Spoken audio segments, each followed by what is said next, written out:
ki, Tulsi Devi ki, Bhakti Devi ki, Samaveta Bhakta Vrinda ki, Jai Nitai Gaur Pramananda. All glories to the assembled devotees. All glories to the assembled devotees. All glories to the assembled devotees. All glories of Lord Śrī Kṛṣṇa Śrī Gauranga. All glories to Srila Prabhupada.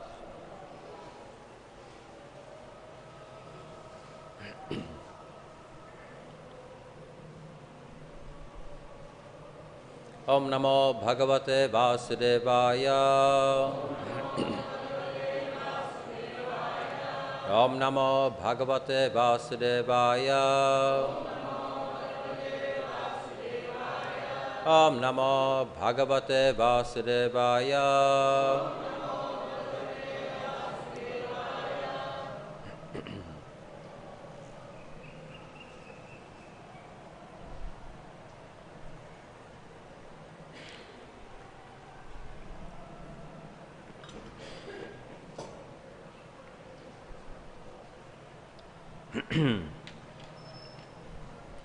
So, reading from Śrīmad-Bhāgavatam, Canto 1, Chapter 15 and Text 34.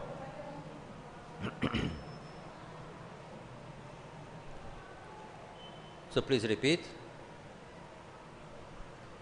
Yayāharad bhuvo bhāraṁ tam tanum vijahāv ajaḥ kaṇṭakaṁ kaṇṭakeneva dvayaṁ cāpīśituḥ samam yayāharad bhuvo bhāraṁ tam tanum vijahāv ajaḥ kaṇṭakaṁ kaṇṭakeneva dvayaṁ cāpīśituḥ samam yayāharad bhuvo bhāraṁ tam tanum vijahāv ajaḥ kaṇṭakaṁ kaṇṭakeneva dvayaṁ cāpīśituḥ samam yayāharad bhuvo bhāraṁ tam tanum vijahāv ajaḥ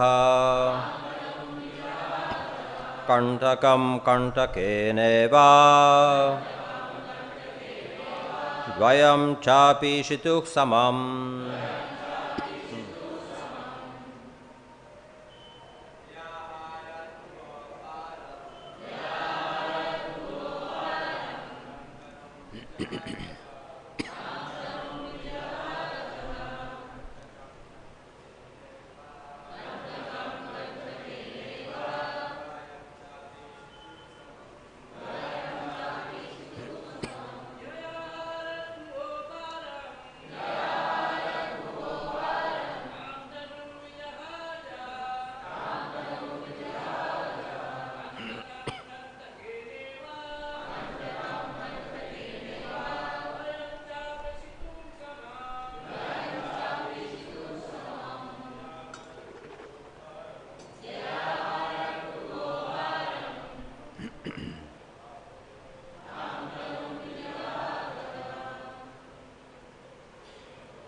Mataji's?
yayā, that by which aharat, took away, bhuvaḥ, of the world, bhāraṁ, burden, tanuṁ, death, tanum, body, vijahau, relinquished, ajaḥ, the unborn, kaṇṭakaṁ, thorn, kaṇṭakeneva, by the thorn, iva, like that, dvayaṁ, both, cha, also, api, although, cāpīśituḥ, controlling, samam, equal. Translation and purport by Śrīla Prabhupada.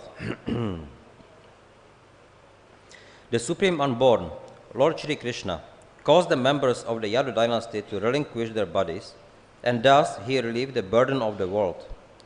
This action was like picking out a thorn with a thorn, though both are the same to the controller. Purport. Śrīla Viśvanātha Cakravartī Ṭhākura suggests that the rishis like Shaunaka and others who were hearing Srimad-Bhāgavatam from Sūta Gosvāmī at Naimisharanya were not happy to hear about the Yadus dying in the madness of intoxication. To give them relief from this mental agony, Sūta Gosvāmī assured them that the Lord caused the members of the Yadu dynasty to relinquish their bodies, by which they had to take away the burden of the world. The Lord and his eternal associates appeared on the earth to help the administrative demigods in eradicating the burden of the world. He therefore called for some of the confidential demigods to appear in the Yadu family and serve him in his great mission. After the mission was fulfilled, the demigods, by the will of the Lord, relinquished their corporal bodies by fighting amongst themselves in the madness of intoxication. The demigods are accustomed to drinking the soma-rasa beverage, and therefore the drinking of wine and intoxication are not unknown to them. Sometimes they were put into trouble for indulging in intoxication. Once the sons of Kuvera fell in the wrath of Narada for being intoxicated, but afterwards they regained their original forms by the grace of Lord Śrī Kṛṣṇa. We shall find this story in the 10th Canto. For the Supreme Lord, both the asuras and the demigods are equal, but the demigods are obedient to the Lord, whereas the asuras are not. Therefore, the example of picking out a thorn by another thorn is quite befitting.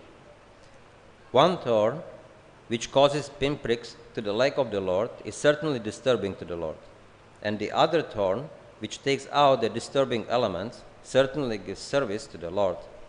So although every living being is a part and parcel of the Lord, still one who is a pinprick to the Lord is called an asura, and one who is a voluntary servitor of the Lord is called a devata or demigod. In the material world, the devatas and asuras are always contending, and the devatas are always saved from the hands of the asuras by the Lord. Both of them are under the control of the Lord. The world is full of two kinds of living beings, and the Lord's mission is always to protect the devatas and destroy the asuras, whenever there is such a need in the world, and to do good for both, to both of them. Hare Krishna.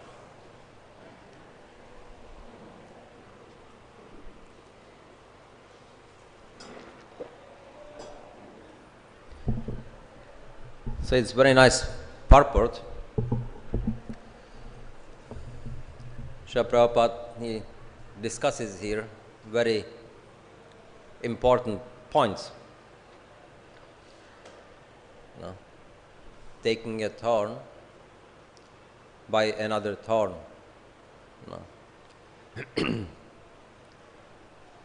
We may see certain arrangements of the Lord as disturbing, But somebody else may not see it like that. It all depends on the point of view. How are we seeing it? It depends on our consciousness. Now, we see the Pandavas. Now, they will go and they will just walk, they will give up their bodies. Because what's the use of living if Krishna is not there? And at the end of the chapter, we will come to know that actually hearing this narration is very auspicious.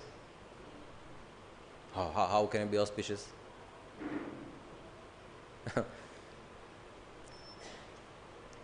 The Pandavas. Now, who were the Pandavas, right? Yeah. Who were the Pandavas?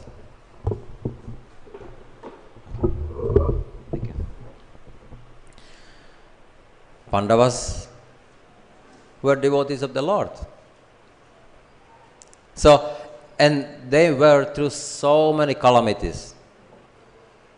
They went through so many difficulties. Can our difficulties compare to them? No. And after going, so much injustice was done to them. And they had to go to the forest for 12 years. Being in the forest, princess, right? With Draupadi. And they were bearing the the austerities in the forest as like a hermit. And that's somebody who is born as a royalty. So it's a great austerity. I mean, how many can go to the forest now, right, and live there for just even a few days? If you don't have your apartment, you don't have your AC, you don't have your hot water, you don't have your oven or pizza machine, how will you survive? Right? So, they had to be surviving that, and it was injustice. So, they should have been angry. But then, we hear Queen Kunti. What is Queen Kunti praying for? After coming back, from being in the forest for so long, finally we are back at home and then now we can again enjoy. Now she is saying, okay, let's go back to the forest. Because when we were in the forest, then we were there with you, Krishna. So, and you were there just for us. So it was the best time of their life. So that's the devotee's mentality. Just how to see every situation from the point of Krishna consciousness. For example, now Abhimanyu, right? He was an expert fighter, and he got to challenge 8 of the Maharatis. And they ambushed him. And he was able to fight them. But of course, they overcome him. But then, Abhimanyu was killed. And it's a great lamentation. How did he deserve it? And then, what happened? Krishna, seeing the lamentation of Arjuna, for Abhimanyu was his son, then he told him, there is no need to lament. What do you mean? Come, I'll show you. So he took him, he showed him. Abhimanyu, no, he did his service. Exactly as Srila Prabhupada is talking. He did his service. And time to go. So okay, it seems like he gets killed. But it's just end of his service. And then he goes and he takes this position again as a demigod. What's the big deal? It's because we are attached to this body. So we feel when this body dies, we die. So therefore, we have to protect it. And ideally, for eternity. But it's not possible. So as long as we are attached, we suffer. Take the example of Maharaj Chitraketu. He was trying to have a child. He could not have a child. He married 10 million wives. Now, can you imagine? Okay, 10 million wives. For each one, he has to build a palace, right? And he has to take care of them. Now, to take care of that many wives and keep them satisfied, it takes some effort. He did that, and he did that for the reason, not really for enjoyment. He wanted a son. So, no, it was in his capacity. He did that. He did not get son. So he was very, very frustrated. But he was a great devotee. So at some point, there was Narada Muni, comes by, and then he sees, what's the cause of your frustration? Look, I had married 10 million wives because I want to have a child, but I cannot have a child. Okay, I can help you. So then he prepared a sweet rice, and now he told him, okay, give it to your wife, then she will conceive a son for you. So now he did that, and sure enough, then the main queen, that she conceived a son. So now you can see, you can imagine his happiness, right? So much effort to put into getting a son, and finally he gets one. But now can you imagine for him, that one queen, she gave a son. So she's the mother of his son. So all the effort or all the attention and affection goes to her. Right? It's kind of natural. But now what about the 999,999 wives? How do they feel? Jealous. They get no attention. So what do? What's the problem here? The problem is the kid. So let's kill it. So they poisoned the kid. So and at some point, then the queen, the mother, she comes and she thinks, oh, the baby is sleeping, so nice. But after some time she says, the baby is not moving. Something is not right. So she comes, the baby is dead. So she immediately faints and she's devastated. Now, she screams, and the king, he hears that, he comes, he sees that, and he starts lamenting, he starts screaming and then rolling on the ground in agony. And at that time, then Narada Muni comes. Hey, what's happening? I had a son. I had a hope. And now all is gone. everything is gone. What's gone? My son is dead.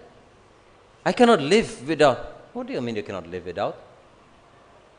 Okay, I'll bring him back. I'll bring him back, and you ask him if he wants to stay or not. Oh, you can do that? Oh, great, please. So he brings him back, and the little kid starts talking. So then, Narada Muni asked him, now okay, I brought you back, because you died. If you want, you can continue life here with the king, in the family. Or if you don't want, you can go. It's up to you. So now the kid says, I don't know these people. I don't know who they are. I have no attachment. I want to go. So Maharaj Chitraketu, he was taken aback. What? We put so much of affection in him, and he doesn't know us? And he renounced everything. He was able to. So our attachments are temporary, but they are very strong. So sometimes the attachment is like a thorn. And now we have to take another thorn to take this attachment out.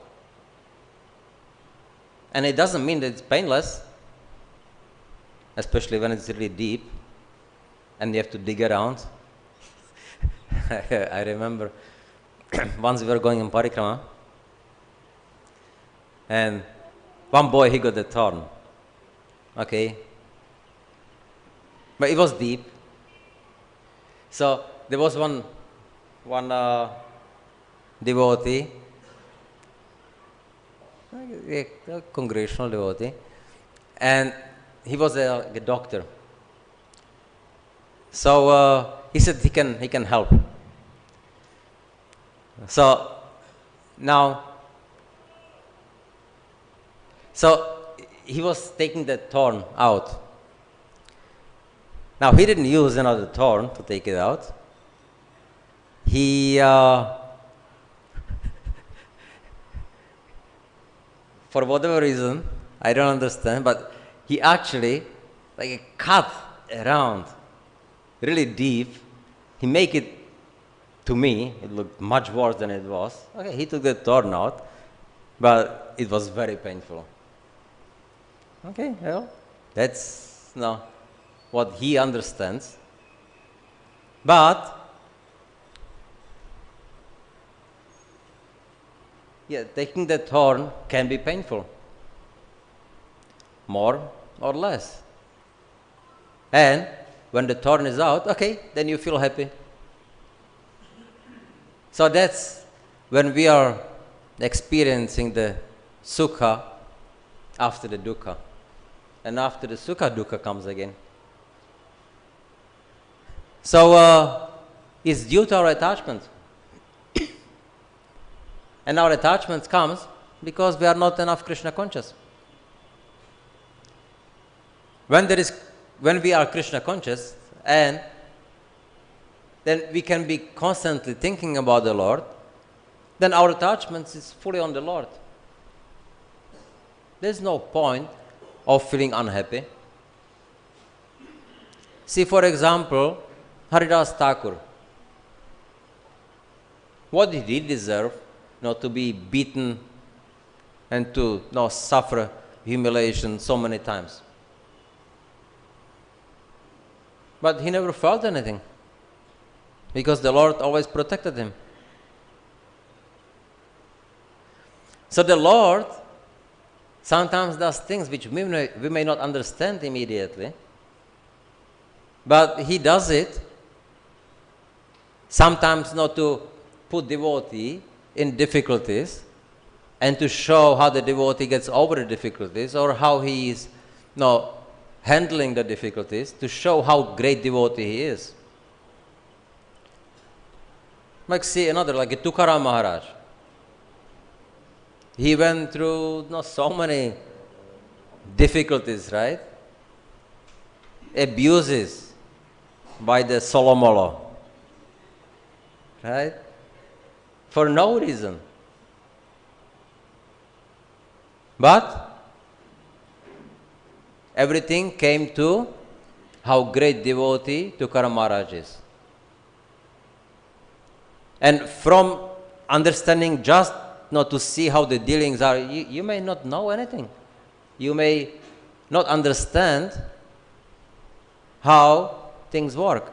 But if we are conscious of the Lord and if we understand the Lord's ways, if we understand that He can do whatever He wants and whatever He does is always the best, then eventually we can understand how we can see the Lord's pastime.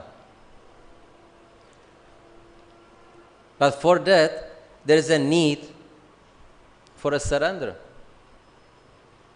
There is a need for faith. You see, when, okay, so the Pandavas. So, after so many of the calamities, and then they go, they come back, and now it comes to there is a war. So, the Pandavas being so compassionate, they don't want the war. They say, just give us just 5 villages, small villages, we will take care of that, and then you can leave everything. You can have the same. No. So, there must be a war. But Arjuna didn't want the war. And he was looking for reason or excuses how to get out of it, because he didn't want it. But then, eventually, he understands that's Krishna's desire. And Krishna knows. Right? He helps the world from the dushkritas. Paritranaya sarunam vinashaya dushkritam. So, it's not like the modern wars. Somebody just puts the ego and wants to get something, starts a war just because he can. But there is no justification. There is no dharma behind. But what the Lord wants, then there is a bigger picture. There is the reason for. So these things are only understandable for those who tries to practice Krishna consciousness. See, consciousness is how you perceive activities. The animals, I mean, we have the 5 basic levels. Anamaya, Pranamaya, Manamaya, Vijnanamaya, and Anandamaya. Pranamaya then being the animal consciousness. That's the consciousness how the animals see.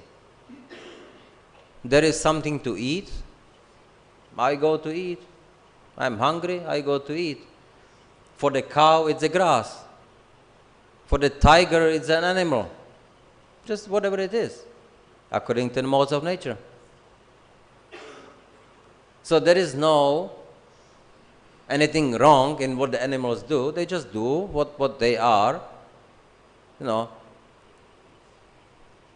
understanding that they should do. There's no sin. But it's the low consciousness. They don't understand anything else. The animals are running around naked. They are not conscious of that. They don't care about it. right? So, and nobody bothers with it. Yeah, they are just animals. That's okay.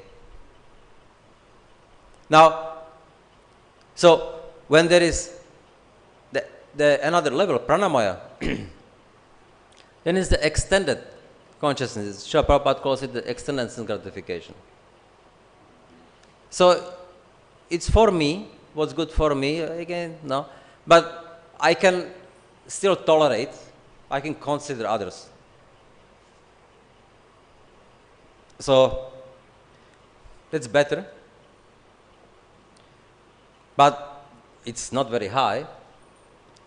But at the time, no, people also, like, they don't use much of the intelligence. That's the platform of justice. I feel like something should be done, then it's going to be done. There's no dharma behind. Dharma comes with the manamaya. Then manamaya considers.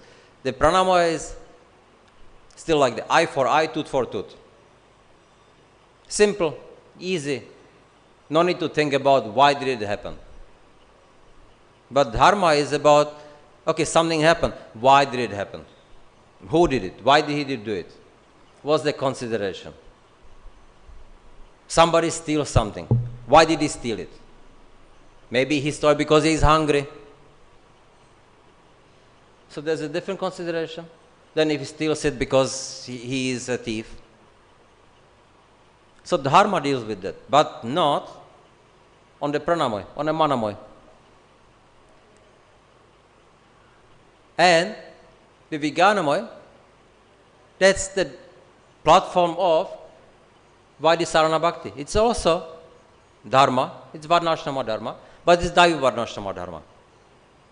Everything is done with the consideration what pleases the Lord. It's not perfect, but there is an attempt to become perfect. And perfection is Anandamaya. Now, people or whoever on the lower consciousness cannot perceive the activities properly of anybody who is on the higher level.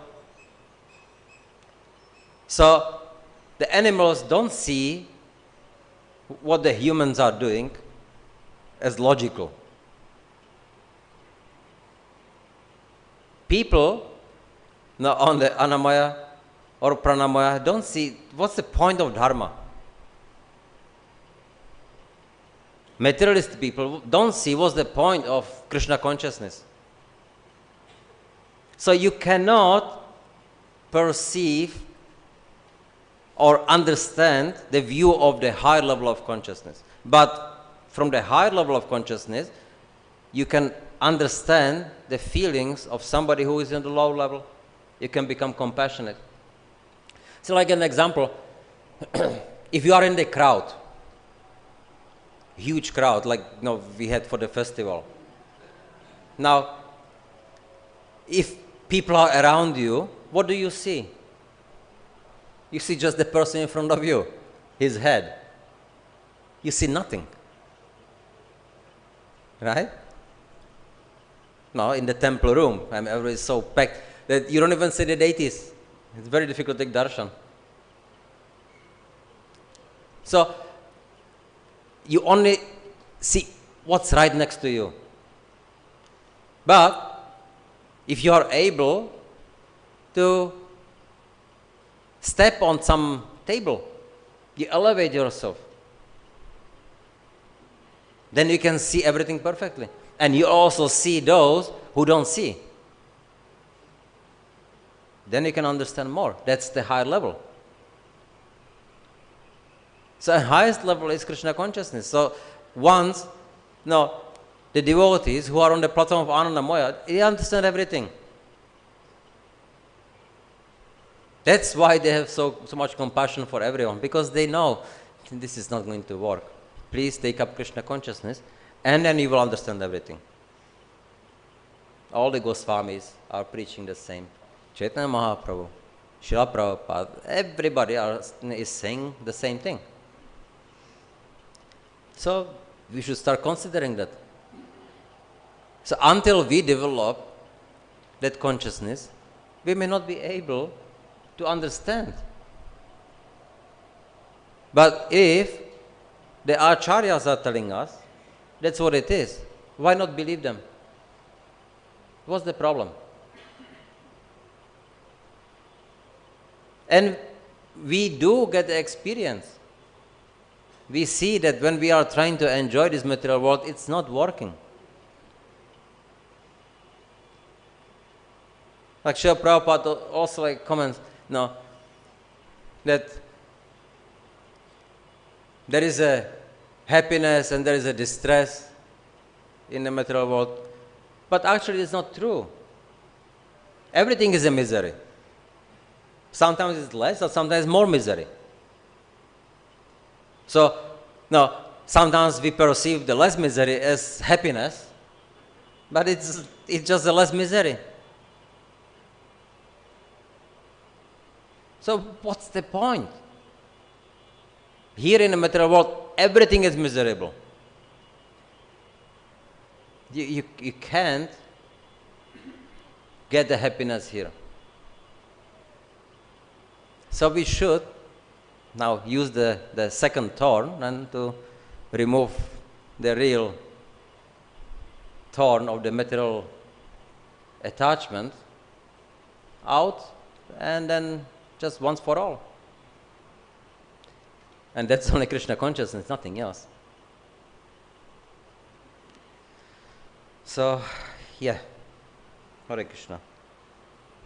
Any questions?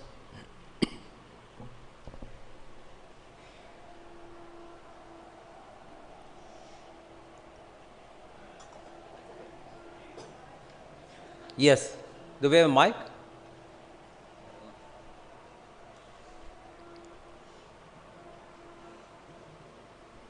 With the fans also it's less audible.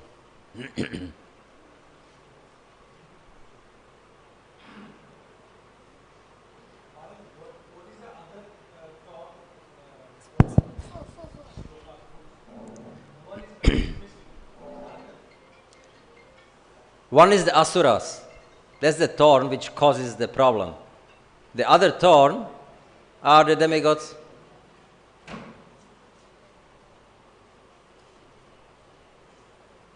It's the same thing.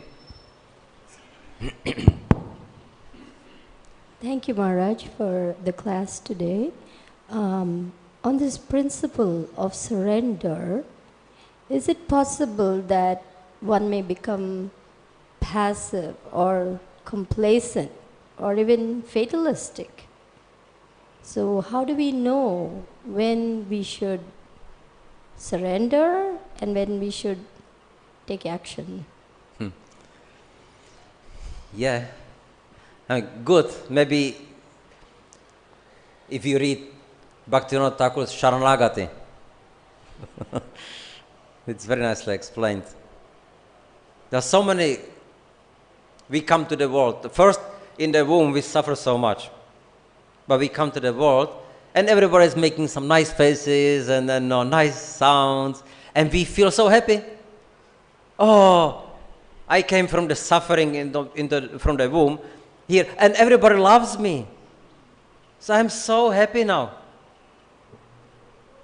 So we forget the Lord. So what's the point? In the womb, the jiva is saying, God, I don't want to suffer. Being upside down, head down, and for 9 months growing there, being eaten by worms also. It's an immense suffering, but comes out and, okay. Oh, but actually everyone loves me, so it's fine. Gets bewildered. So yeah, he promised, or he was, saying in the womb, I don't want to be here. I'm out of this material world. But he comes, happiness. So there is no need the Lord anymore. I got somebody better than that. So we start perceiving things according to the no, immediate situation. And somehow also our brains are set that we don't remember the bad things to happen to us. We shield them, we remove them. We remember only the specks of moments of the happiness, so-called happiness, which happen. And that we treasure. And then we make it that's our life. And the best way you can see just how people present themselves on the Facebook, for example. You see, it's only happiness, right? I am here with my friends. I am doing this. I'm always happy. And people seeing that, wow, he's always happy. I'm always suffering. That's very depressive. So you just take the moments when it looks like that you are happy, you put it there, and people think that you are happy, and that makes you happy. Is it the real happiness? It's cheating. It's lying. No. Inside, I'm not happy. I have 10,000 friends on Facebook. What does that mean? There was a girl in England, and she had something like 200 or 300 friends. So she decided to invite the friends from Facebook into her birthday party. And sure enough, many came. But then when she woke up and she looked out of the window and there were like some 100 people standing, she didn't know anyone. Some old people, sleazy guys, what are you doing here? The mother went out and, we are coming for the birthday we were invited for. So, finally the police had to come and disperse the people. It's dangerous. So friends, who is friend? It's just business. So, yeah, without the real surrender, it's not going to help us. And sometimes we put ourselves in the situation, yeah, I have the friends. So I'm surrounded with the loving people. But do the people love me because who I am? Or maybe the people love my money? Or they love my ability or no? And if I lose the ability and lose the money, will the people stay with me? Then we surrender somebody who is unreliable. We think that somebody is our friend, but he betrays us. And then we are very careful to make a friendship again. But the real friend is Krishna, Bhakta Vatsala. He's the only friend, really. So Krishna and his devotees. Then we are safe. So it's worth to surrender. And then yes, when we become complacent sometimes, then it's good to be in association of devotees.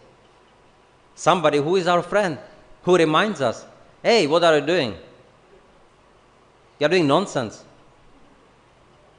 You should not do that. Krishna doesn't like it. Your guru doesn't like it. Don't do it. And instead, our ego comes, hey, who are you to tell me? Then we should be very thankful. Oh yeah, you are my real friend. No, I thank you so much. You get on my case. That's how we can protect ourselves to become complacent, familiar. And eventually just put more trust in devotees So then we can put full trust in Krishna. That's the only way.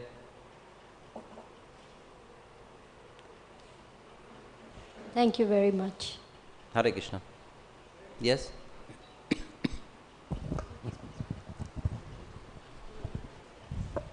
Hare Krishna Maharaj. I'm thinking of this removing thorn example.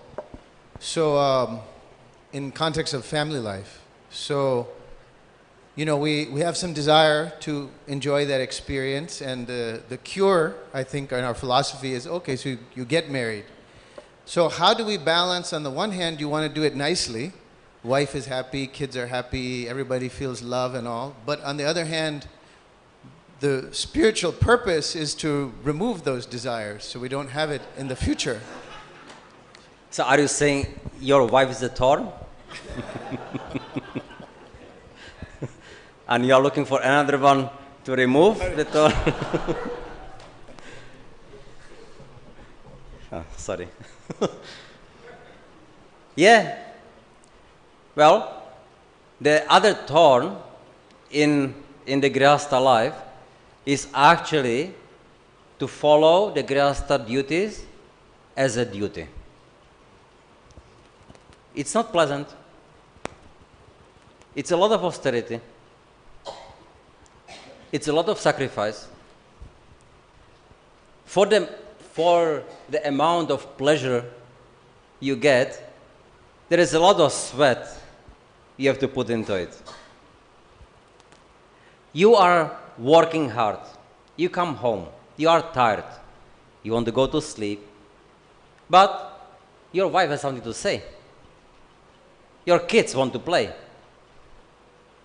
Can you avoid them? It's not advisable. So you are happy. Oh, dear wife, please come tell me what you want to say. And she will talk for an hour. Listen to her. You hear her, she will be happy. The kids want to play.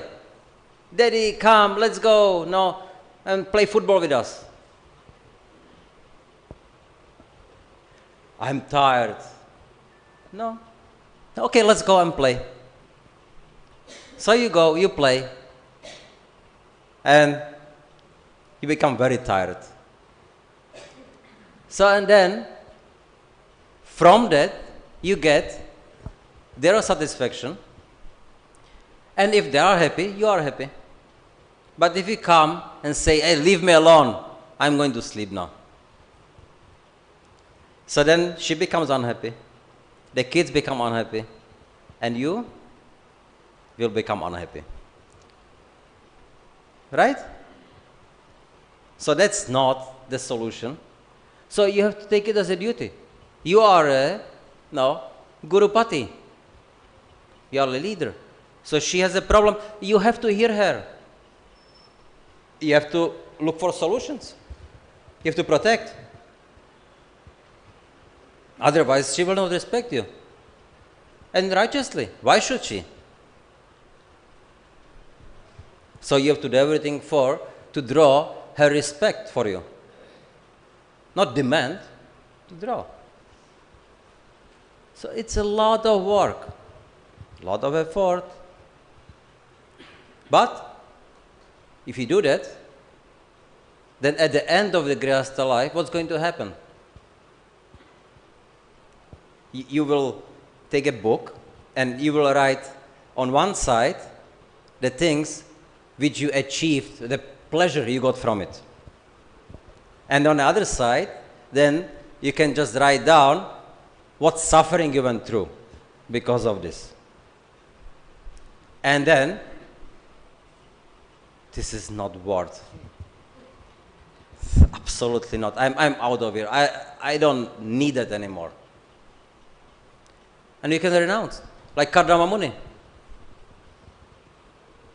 You just walk out, no? Mother is taking care of the sons, by the sons. Everything is perfectly arranged, and then you can just renounce. Not feeling guilt about it. Nobody will feel guilty if it's done properly. But you will feel realized, Okay, I had tried it. I have gone through it, and I don't need it anymore. So I'm over with the Grihastha life. And it's fine. You got the realization. Now you can apply it. And it's done. But if you think that, no, this one, she's the thorn. And so much of suffering. Okay, I'll take another one. That she will be better. Then you can go on and on and on and never realize anything. Because it's a nonsense. It doesn't work. Because you are not doing your duties. But if you take your duties seriously and you stick together for whatever calamities it will be there, there will always be some. Go through it. Both of you will realize that there is no need to go through it again. And then you can focus on the Krishna consciousness. So that's what the vanaprastha and the sannyas means. Realization. It's not some artificial thing. And it's only possible for those grihasthas who had followed the grihastha life as a duty. And they realized, I don't need to do it again. Yeah? Very nice, Maharaj. Thank you so Hare much. Krishna. Yes.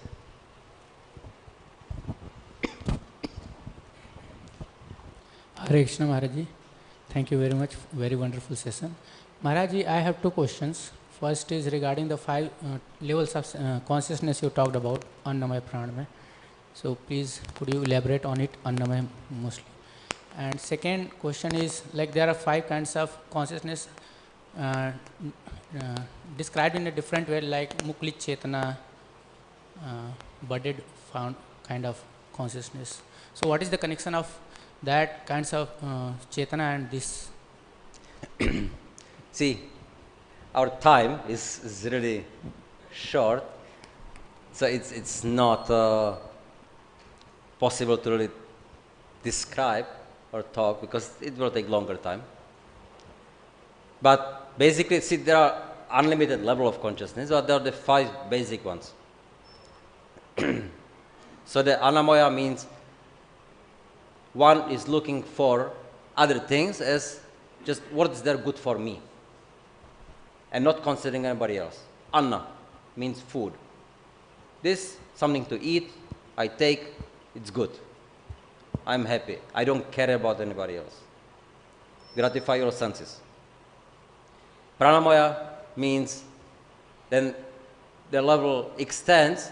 I want to gratify my senses. But now, unlike the Annamaya, where I'm not inimical towards anybody else, then I'm friendly. As long as you don't bother me, I will not bother you. So you gratify your senses, I'm friendly. But if you bother me, if it affects me, then I'm not your friend. So again, it's about me, and all these isms comes there. No. Now, the Manamaya, then that's the level when the consciousness develops onto the platform of Dharma. So there is a need to consider, like say Manu Samhita, there's a law. If something happens certain way, then the result should be like this. But if the same thing happens and the circumstances are different, then it should the result should be like that. And so with consciousness, it was done. And that's the most important. So the Manamaya talks about the consideration of the Dharma, how to consider these things. But there is still no consideration that everything is done for the Lord. So therefore, it's the Asuric Varnashrama. It's only the Vijnanamaya platform, which will be the level of then Daivi Varnashram is also dharma. But in consideration, what is good for Krishna? What is good for the Lord? So, practicing devotees, doing things certain way, so then it's not displeasing to the Lord. Developing the consciousness and starting to work on what's pleasing to the Lord. So, Sakama Bhakti comes to Nishkama Bhakti and eventually develops into the Prema Bhakti. So, the Vijnanamaya platform is like the intermediate. It's not on the bodily platform. Srila Prabhupada speaks about the first three are bodily platform, but the Vijnanamaya, it's not already bodily platform. And Anandamaya is a pure Krishna consciousness. So then Vijnanamaya can be also seen something maybe like as a, when you go and take shower. You take shower because you are dirty. So when you are in the shower, are you clean or dirty? Depends how you look into it, right? You are going there because you are dirty, so you are getting cleaned, but you are not clean yet because you didn't come out of the shower. So that way, then it's purifying. So it's the Vaidya Bhakti. And Raganuga Sarana Bhakti. It comes, it develops, and it's everything for the pleasure of the Lord comes to the Prema Bhakti. So that's the highest level. Yeah? So, in a nutshell, just like that. Yeah. Hare Krishna. And Maharaji, second question, the connection between these 5 levels of consciousness. And consciousness is also described in a different way, like Mukuli Chetana is one of them, Susupti kind of. So what is the connection? How do we connect these, describing it in this way and that way? So those are the level of certain state of the body, or like the material. We are talking about the concept. Like, for example, you can have a person coming into the temple and he is going to be praying in front of deities. So it may seem that he is very much absorbed in the prayers of the deity. He may be very much absorbed, but what does he want? Please, Krishna, give me more business. Maybe. Or please, Krishna, let me be able to steal something. What can you know? He is fully absorbed on the Lord. Or somebody is praying, please Krishna, give me unalloyed devotional service. So we don't know. So these levels, and also you can say that the state of consciousness is dhyana, samadhi. But what is the dhyana about? Dhyana can be about Brahman, Nirvana, or Krishna. So first, we have to be able to understand the concept, and the concept being that we as a jiva cannot really do anything. We have no control over anything. The jiva has control only over his desires. Free will. That's all. Now everything else, according to the desire, the Paramatma, the sanctions or not. The body doesn't belong to us. So the hand doesn't belong to me. No. The ability to speak, that's not, really I am doing. It's part of the body, and I have the desire, so then, no, it's arranged by the Paramatma. So we have to take care of controlling what we desire. So we come to Vacho Vegam, Manasakruda Vegam, Jihva Vegam, Udarapashta Vegam. That's the beginning. Let's control that.